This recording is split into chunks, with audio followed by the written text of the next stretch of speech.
আজ ভোর 4:30 উঠেছি, উঠে মেয়েকে নিয়ে 4:30 নাগাদ আমরা ছট পুজোতে গেছিলাম পুজো দিতে গঙ্গার ধারে। হ্যাঁ, খুব সূর্য যতক্ষণ না উঠেছে ততক্ষণ ছিলাম। তো ভিডিও একটা করেছি, ভীষণ ভালো লেগেছে। ভীষণ ভালো লেগেছে। এসে আমাদের গাছের আবার প্রচুর শিউলি ফুল ফুটেছিল, সেগুলোও দেখিয়েছি। আর এসে আর শুতে পারিনি, কারণ আমার ওই সকালবেলা যখন তখন শুতে ঘুম আসে না।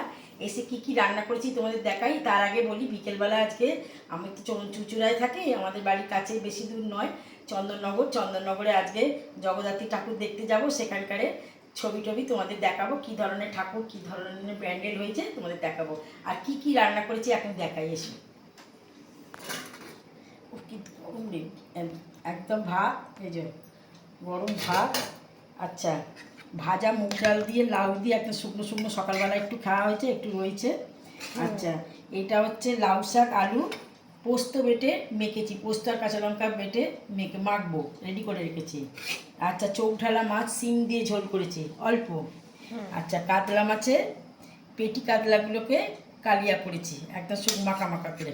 আচ্ছা, আর হচ্ছে লোটে মাছের ঝুড়ি, আর এটা হচ্ছে কচু বাটা, চিংড়ি মাছ দিয়ে কচু বাটা, মান কচু বাটা। আর এই লঙ্কা লেবু রেখেছি। আজ আমার এই সমস্ত রান্নাবান্না হয়েছে। আমার রান্নাবান্না কথাবার্তা যদি ভালো লেগে থাকে তাহলে একটা লাইক করে দেবেন, একটা সাবস্ক্রাইব করে দেবেন। আর তোমরা সবাই সাথে থেকো, আজকে বিকেলের সব ঠাকুরের ভিডিও ফটোস তোমাদের সাথে শেয়ার করব। বড় মা আমাদের কাছেই ছিল, কিন্তু আমাদের একটু এর জন্য আমরা যেতে পারিনি, খুব খারাপ লাগছিল, অনেকে গেছে আজকে, ওই জন্য আমরা চন্দননগরে কিন্তু কিছু বাদ দেবো না, যতটা পারবো দেখবো, তোমাদের সাথে দেখাবো।